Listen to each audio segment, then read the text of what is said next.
I will transform CNN into my own image. Go Zalvoff and do my bidding. We will. Tonight we are closing with a new segment that is designed to be a little more timeless and be part of our relaunch efforts for our flagship podcast series.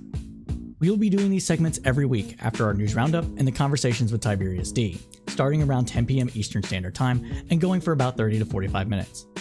Each weekly segment will focus on things that are happening that are unlikely to fall out of the news cycle over time, and our coverage will go a little deeper than short news bites do.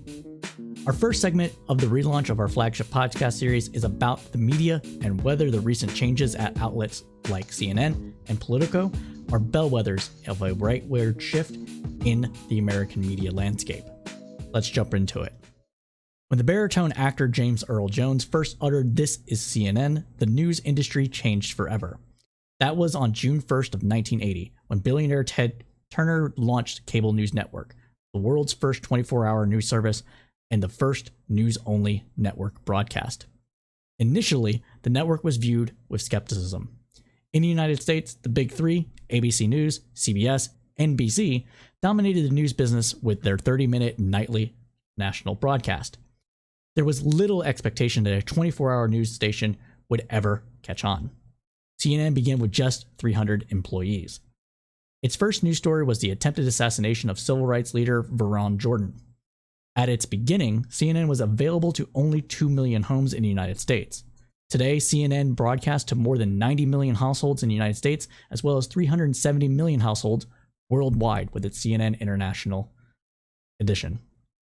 CNN has expanded its reach, building up several cable and satellite television providers, several websites, and specialized closed-circuit channels. The company has 42 bureaus, 11 domestic, 31 international, as well as more than 900 affiliated local stations. The big three were left behind during the first Gulf War of 1990 to 1991 in the early hours of Desert Storm. CNN reported directly from Baghdad and from inside the Al Rashid Hotel. It also carried the first live interviews. Its reporters were on the ground during the bombing campaign itself. Because of a delay in the video feed, the reporters were talking via telephone to the news host in Atlanta. It resembled, some said, the Edward R. Murrow broadcast from England during the Battle of Britain. CNN coverage of the Gulf War earned over 1 billion viewers worldwide. Reporters and anchors such as Bertie Shaw, Peter Nett, Christine Amanpour, Wolf Blitzer, among others, became household names. And they carried the first broadcast of an airplane hitting the World Trade Center on 9/11. 2 CNN reporters were live on the air just after 9 a.m. as the second jet line hit the North Tower of the World Trade Center, and reported the news that U.S. officials determined that, quote, that this is a terrorist attack. Given the recent changes in the network's direction, some might find it ironic that the station was accused of conducting false balance in its reporting, when in 2016, Donald Trump began referring to it as the Clinton News Network. In any case, CNN changed the way the news was reported. Its launch ultimately told the deaf knell of the majority of the newspapers industry. After CNN, news consumers didn't have to wait for the evening or morning edition of the papers or have the news broadcast cut down to just 30 minutes every evening. The network has received multiple prestigious journalism and Emmy Awards over the years. Fast forward to February of 2022, when a merger was announced between Warner Media, which owned CNN, and Discovery, becoming Warner Brothers Discovery. Bringing that up to the present, the merger was completed in April. Chris Litch, the producer who created Morning Joe, revamped CBS This Morning, and revitalized The Late Show with Stephen Colbert, was selected to run CNN. According to reporting from Vox, Chris Litch promised to remake the news channel and told employees to be prepared for a long time change. Until the past few weeks, most of those changes had yet to manifest. But the bigger question floating over one of the news world's largest and most important news organization was why it was changing. Was it because the CEO of Warner Brothers Discovery, its new owner, wanted an overhaul? Or was it because a conservative billionaire investor in the company who sits on the board? That billionaire is John Malone, a legend in cable TV business, one who has deep, long-standing ties with the CEO of WBD, David Salsov. People close to both men insist that the plans to remake CNN are because Salov wants to, for both business and editorial reasons, and not because Malone has told him to. But complicating the narrative is the fact that Malone has repeatedly wished, in public, for CNN to remake itself. And his prescription happens to sync with the new CNN agenda, a plan to steer the channel away from what Malone and others call a liberal bias, they say muddies opinion and news, and then to shift it towards a supposedly centrist but fact-based bent. What we do know: Malone made his comments in November. In February, Salvoff announced he was hiring TV producer Chris Litch to run the network, followed by messaging on its plans to push CNN back to hard news and away from red-hot liberal opinion. Now, the changes began to take shape in late August, when Brian Stelter, a longtime host of Reliable Sources, was ousted and his program canceled. At the time, Litch told anxious staffers that more changes were coming to CNN. According to sources who were present, Litch told employees, quote, "There will be moves you may not agree with or even understand." Some took that to mean that they may not like some of the changes. Was Malone the influence, though?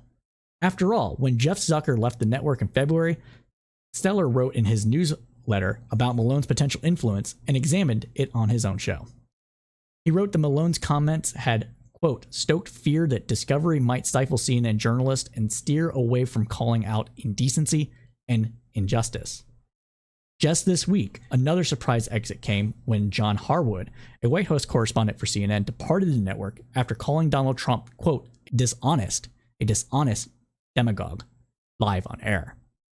His departure came a day after he spoke favorably of a national televised speech by Joe Biden, in which the president said the Republican forces loyal to his Oval Office predecessor, Trump, imperiled American democracy.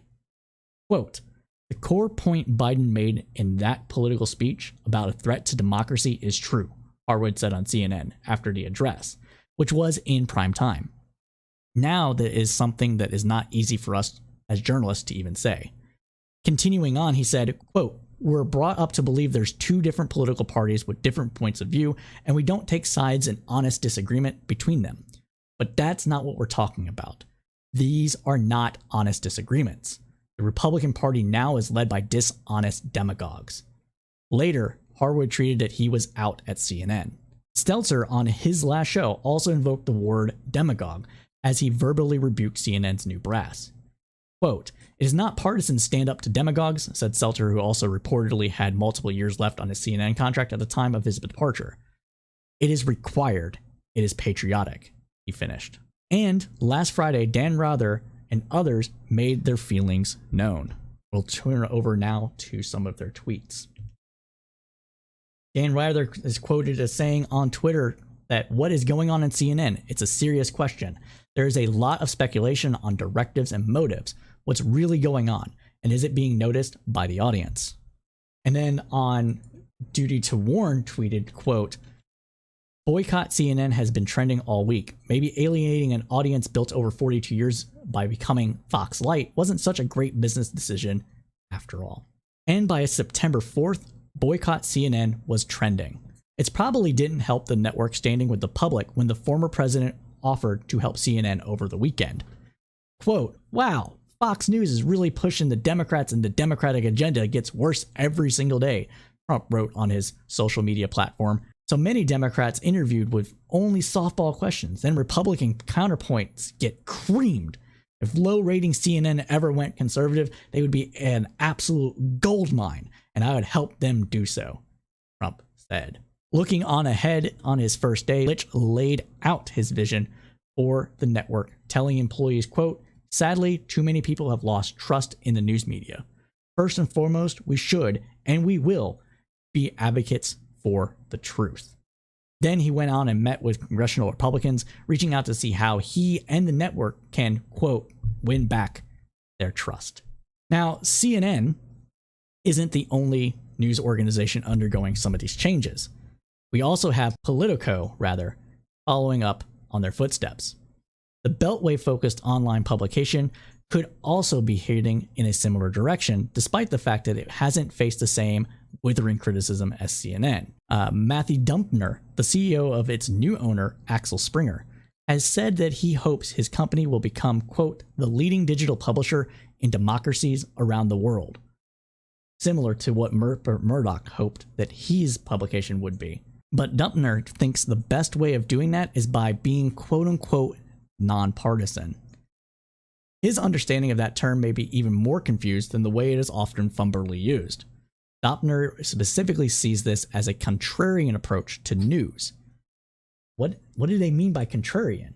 Heading over to this tweet here, we see that when the media spectrum spans the truth denying to truth embracing, what the heck does contrarian even mean? Truth ignoring? Dan Fulcum of PressWatchers.org tweeted out. Considering the fact that most American outlets already strive for some form of nonpartisanship or objectivity, this truly is a puzzling way to describing his mission, especially in light of the fact that most media organizations, especially critiqued from the left, are accused of playing into both side-isms, because they try to do this thing of where they appear nonpartisan by actually giving bad ideas breadth and width and seriousness of actual ideas and thought and presence within the news media in order to avoid being smeared as being partisan. Continuing on, Dumpner isn't striving for nonpartisanship though. He is also a fan of Trump himself. In 2020, he sent an email to executives asking, quote, "Do we all want to get together for an hour in the morning on November 3rd and pray, yes, pray, that Donald Trump will again become president of the United States of America?" He had at first strenuously denied the veracity of that email to the Washington Post, but acknowledged it once it became clear the paper had a printout of it. That caught the eye of Lawrence O'Donnell, who tweeted out the following, quote, "So Politico is owned by a lying Trump supporter in Germany? Can readers factor that in to what they read in Politico?" The Washington Post also noted how he has once called the Tesla CEO Elon Musk, quote, "one of the most inspiring people I have ever met," and how a son of his works for the right-leaning tech billionaire Peter Thiel. What we are seeing is a desire of a lot of political billionaires leveraging their political capital to get what they want into the news media sphere. And they believe, and they've seen the success of places like Fox News, on the left maybe Vox, more further right on social media such as PragerU and the like, that they can get an immense amount of payback by buying a newspaper or an existing network and transforming it into the image that they desire. What we have often called this in leftist circles has been manufactured consent. And it is a thing that people like Norman Chomsky, who wrote an entire book on it, have been warning of for decades. But it is my opinion that manufacturing consent needs to be entirely updated and revamped for the new environment that we find ourselves in. What I mean by that is the fact that we have additional ways to go about manufacturing consent. We have the ability of people to create multiple news organizations that spin off the same message, which is what the classic manufacturing consent is, but also the ability to purchase bots, to pay people to troll farms, etc., and all these kind of things to create a narrative around that there's a consensus that whatever it is that they're pushing is what the majority of people want, even though we all know, media observers around the world know, that a lot of it is fake. Literally fake. Not just fake news, but outright fake accounts, fake people, fake crowds, everything. And it is extremely effective to go about doing it this way. But it is made more effective if you can sneak in your ideology into a former ideologically bent network or group and kind of shoehorn your own into it under the guise of nonpartisanship. One of the successful ways that this had been done in the past was with the Wall Street Journal. Now, the Wall Street Journal was always kind of a right-leaning newspaper, but it was more along the lines of a more fair and objective right-leaning but not right-wing newspaper up until Rupert Murdoch purchased it, I want to say, in 2010. It was before 2010. It was 2007 that that Rupert Murdoch bought the Wall Street Journal. Now, the reason I probably focused on the 2010 is because that's when it became more noticeable, at least to me, that the Wall Street Journal had changed its direction. And you can see it completely now. Like, the difference between 2007 and now, night and day. Like, completely night and day when it comes to its own journalistic integrity. And what I mean by that is that even in its news reporting, at least around the time that it was purchased, it was still mostly just news. There wasn't anything in that was opinion. It was just straight facts.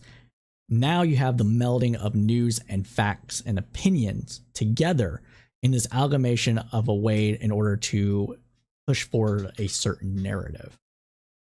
And that is what CNN and Fox News and a lot of cable news networks do on their primetime shows. They mix facts and opinions, talking heads, punditry, etc.